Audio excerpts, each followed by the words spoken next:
ধন্যবাদ। আসলে আমি ছোটকাল থেকেই উচ্চাভিলাষী ছিলাম না, যে আমাকে খুব বেশি ইনকাম করতে হবে, পরিবারের জন্য অনেক কিছু করতে হবে, এত বেশি আকাঙ্ক্ষা আমার কখনোই ছিল না। আমি ছোটকাল থেকে আমার শিক্ষকদেরকে নিজের জীবনের মডেল মনে করতাম, এবং তখন থেকে চিন্তা করতাম যদি আসলে আমি একজন শিক্ষক হতে পারতাম, বিশেষ করে ভালো শিক্ষক, তাহলে হয়তো নিজেকে ধন্য মনে করতাম। সেই চিন্তা ভাবনা থেকেই লেখাপড়ার ফাঁকে ফাঁকে যে সমস্ত সাইটগুলা, যে সমস্ত ডিগ্রিগুলো অর্জন করলে একজন শিক্ষকতা জীবনের পূর্ণাঙ্গ সার্টিফিকেট অর্জন করা হয়, সেই সমস্ত দিকে আমি আস্তে আস্তে ঝুঁকে পড়ি। যেমন আপনারা জানেন যে একটা শিক্ষকের জন্য বিএড করা বাধ্যতামূলক, সেটা করি। এরপরে এই ক্ষেত্রে আরো উচ্চতর ডিগ্রি হচ্ছে এমএড, আমি এমএড ডিগ্রিও সম্পন্ন করি। আর এদিকে জেনারেল লাইনে তো মাস্টার ডিগ্রি ম্যাথমেটিক্সে করে করছি। এরপরে শিক্ষকতা চালিয়ে যাচ্ছি, পাশাপাশি এগুলো আমি শেষ করেছি। তো এই ধন্যবাদ। জন্যই মূলত আমি শিক্ষকতা।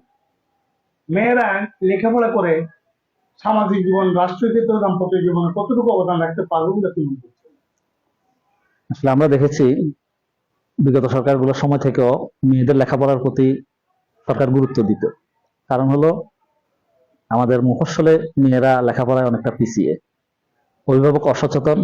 তারা মনে করে কোনো রকম 8-9 পর্যন্ত পড়াইতে পারলে একটা মেয়ের এরপরে বিয়ে দিয়ে দিবে, তাদের দায়িত্ব শেষ। অভিভাবকরা তাদের দায়িত্বটাকে এতটুকুই মনে করে। কিন্তু আসলে আমরা মনে করি আজকে রাষ্ট্রের বিভিন্ন গুরুত্বপূর্ণ পদগুলোতে, প্রশাসনিক পদগুলোতে মেয়েরা আছে। এটা মেয়ে শিক্ষার কারণেই, মেয়েদের লেখাপড়ার প্রতি আগ্রহ আমরা যতটুকু দেখি বিদ্যালয়ে, ছেলেদের আসলে অতটুকু নেই। ছেলেরা মোবাইলের প্রতি যেভাবে আসক্ত, তার চেয়ে মেয়েরা অনেকটা বেশি লেখাপড়ায় রেসপন্স করে। এই জন্য আমরা আশা করি, বা বিগত দিনেও আমাদের অনেক ছাত্রী এমবিবিএস ডাক্তার হয়েছে, প্রশাসনের বিভিন্ন পদে চাকরি করেছে, জজ কোর্টে একজন এই বিচারক হিসেবে আছে। এভাবে মেয়েরাও বিভিন্ন জায়গাতে তার অবস্থান থেকে সচল। তবে এই ক্ষেত্রে অভিভাবকদের যদি গুরুত্বপূর্ণ অবদান থাকে, সচেতনতা থাকে, তাহলে আমার মনে হয় ছেলেরা, যে ছেলেদের চেয়ে মেয়েরা কোনো অংশে কম অগ্রসর হবে না। আপনার শিক্ষকতা জীবনের সফলতার দিক নিয়ে একটু আলোকপাত করবেন কি? ধন্যবাদ। যেটা বললেন যে দক্ষ সফল, সেটা আসলে কতটুকু হতে পেরেছি সেটা জানি না, তবে চেষ্টা করে যাচ্ছি। বিশেষ করে এখন যেহেতু প্রশাসনিক পদের দায়িত্ব পালন করছি, ক্লাস টিচিং সাইডটাতে অতটা আমি সময় দিতে পারি না। এটা স্বাভাবিক, যারা প্রশাসনিক দায়িত্বে থাকে তারা ক্লাস জাস্ট মেনটেন করে, কিন্তু নিয়মিত ক্লাস নেওয়া তাদের পক্ষে সম্ভব হয় না। একসময় সহকারী শিক্ষক ছিলাম, সিনিয়র শিক্ষক ছিলাম, তখন আসলে এই সমস্ত ক্ষেত্রে যথেষ্ট সার্ভিস দিয়েছি। শিক্ষক হিসেবে তখনই নিজেকে সফল মনে করব যখন আমি আমার ক্লাসে 100 জন স্টুডেন্ট আছে, বা 80, তার মধ্যে যদি 80 জন স্টুডেন্ট যদি আমার পড়াটা রিসিভ করে, ভালোভাবে বুঝে, তাহলে তখনই মনে করবো আমি শ্রেণী পাঠদানে সফল। পাশাপাশি আমার বছর শেষে যে চূড়ান্ত মূল্যায়ন বা এসএসসি পরীক্ষা, বিভিন্ন বৃত্তি পরীক্ষা, এই পরীক্ষাগুলোতে যখন আমার স্টুডেন্ট ভালো ফলাফল করবে, এটাই আমার সফলতা। আর ভবিষ্যৎ চাওয়া এই সফলতার মধ্যে দিয়ে যাতে একটা স্টুডেন্ট ভালো একটা অবস্থানে যায়, ভালো একটা চাকরি করে, প্রশাসনিক বিভিন্ন পদে যখন চাকরি করবে, তখন এটা আমাদের জন্য গর্ব। একজন বড় ডাক্তার হবে, ভালো মানের ডাক্তার হবে, এই স্কুল থেকে এরকম অনেক সৃষ্টি হয়েছে। তখন আমরা পরিচয় দিতে পারি যে অমুক আমাদের স্টুডেন্ট। এটাই আমাদের জীবনের সফলতা। প্রত্যেকটা কাজের বাধা থাকে, সফলতা থাকে, কাজের মধ্যে ব্যর্থতা থাকে। পরিবেশ পরিস্থিতির আলোকে এগুলোকে ট্যাকেল দিয়ে উঠতে পারাটাই হচ্ছে একজন দক্ষ প্রশাসনের কাজ। আমি আমার জীবনে যে স্মৃতি বিজড়িত কথা বললেন, সেখানে আমি এর আগে আরো 3টে হাই স্কুলে শিক্ষকতা করেছি। বিভিন্ন সময় বিভিন্ন স্মৃতি আছে, এগুলো আসলে বলে শেষ করা যাবে না। তারপরেও আপনি যেটা হয়তো ইনডাইরেক্টলি জানতে চাইছেন যে আমার কখনো ব্যর্থতা বা কোনো প্রকার বাধার সম্মুখীন হয়েছি কিনা, না, ইনশাল্লাহ ছোটখাটো যা বাধার সম্মুখীন হয়েছি সবগুলো আমি নিজের চিন্তা এবং মেধা দিয়ে এগুলো সফল করার চেষ্টা করেছি। এখনো কোথাও অপমানিত হই নাই। দুর্নীতি বা অন্যান্য সাইডে যে সমস্ত দিকগুলো আসলে সমাজে ফলাভাবে হয়, ওই জাতীয় দিকগুলো থেকে অনেকটা বিরত আছি, যার কারণে হয়তো এই ধরনের বাধা আসে নাই কখনো। ধন্যবাদ। দুঃখ থেকে আপনার নিকট সুপরামর্শ প্রার্থনা করছি। সরকার বাহাদুর কি কি পদক্ষেপ গ্রহণ করলে আপনারা মাধ্যমিক শিক্ষাকে আরো এগিয়ে নিতে পারতেন, আরো ব্যবহার করতে পারতেন? ধন্যবাদ। অত্যন্ত গুরুত্বপূর্ণ একটা প্রশ্ন করেছেন। আসলে এই প্রশ্নগুলোর উত্তর আমরা প্রায় প্রশিক্ষণে আমাদের প্রশাসনিক যারা ঊর্ধ্বতন কর্মকর্তা আছে তাদের সাথে আমাদের যখন বৈঠক হয় তখন এগুলো আমরা তুলে ধরি যে আমাদের প্রশাসন চালাইতে গেলে, প্রতিষ্ঠান চালাইতে গেলে এই সমস্যাগুলোর সম্মুখীন আমরা হই, এগুলোর সমাধান করতে হলে আমাদেরকে এই দিকটা করতে হবে। তো সেই নিরিখে আজকে আপনার মাধ্যমেও সরকারকে বলা যে আমরা যে শিক্ষক পাই বর্তমানে এনটিআরসি এর মাধ্যমে, এটা অত্যন্ত একটা ভালো উদ্যোগ। তারপরও আমাদের এখানে সীমাবদ্ধতা আছে, অর্থাৎ প্রত্যেকটা প্রতিষ্ঠানে এখনো দেখা গেছে কয়েকটা করে পোস্ট খালি। আমার প্রতিষ্ঠানে এখনো 3টা পোস্ট খালি। তো এই যে কম্পালসারি পোস্ট গুলা, ফিজিক্স, কেমিস্ট্রি, এই দিকগুলা আমরা অন্যান্য টিচার দিয়ে যদি কভার দিতে যাই তাহলে সেই মানের হয় না।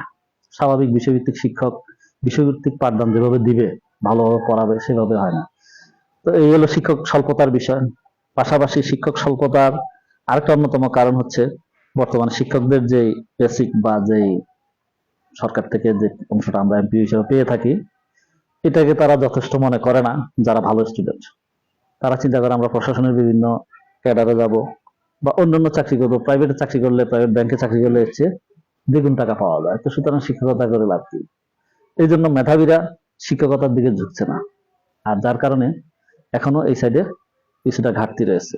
এখন আবার সরকার উদ্যোগ নিয়েছে যে ট্রান্সফারের বিষয়টা।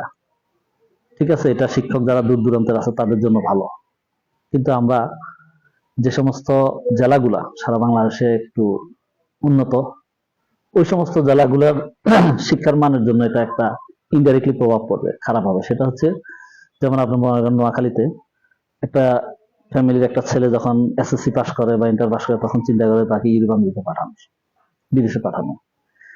তাদের কেউ এমনটা চিন্তা করে না যে আমার ছেলেটাকে আমি শিক্ষক বানাবো। যার কারণে এই এলাকাতে শিক্ষকের অত্যন্ত ঘাটতি, অনেক কম।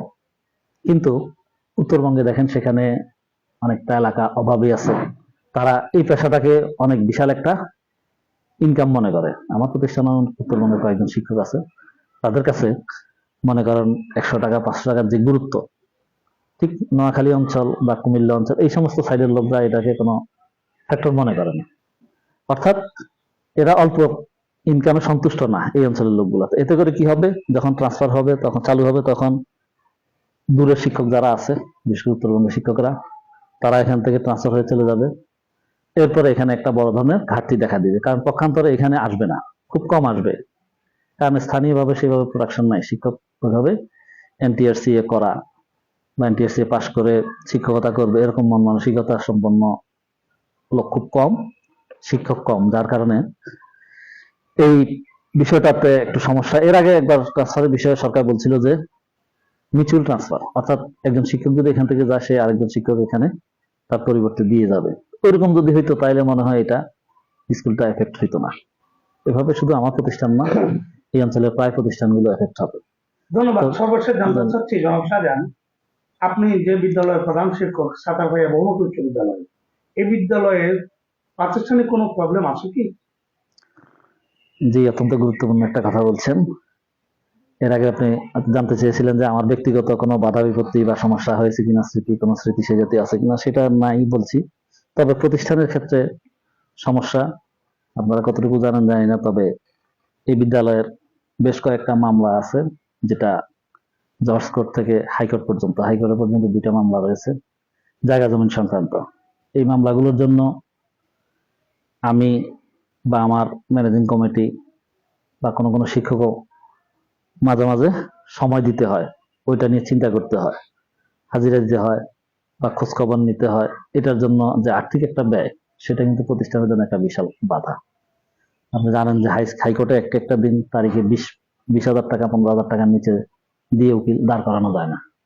তো এই যে খরচটা মিটাতে যায় স্কুলের বিরাট একটা ফান্ডের ক্ষতির সম্মুখীন হচ্ছে। আপনি দেখেন আমার এখানে একটা দিঘি আছে, আমার আসার আগে বা আমার আগের প্রধান শিক্ষকের প্রথম দিকেও এই দিঘিটাতে বছরে 4-5 লক্ষ টাকা ইনকাম আসতো।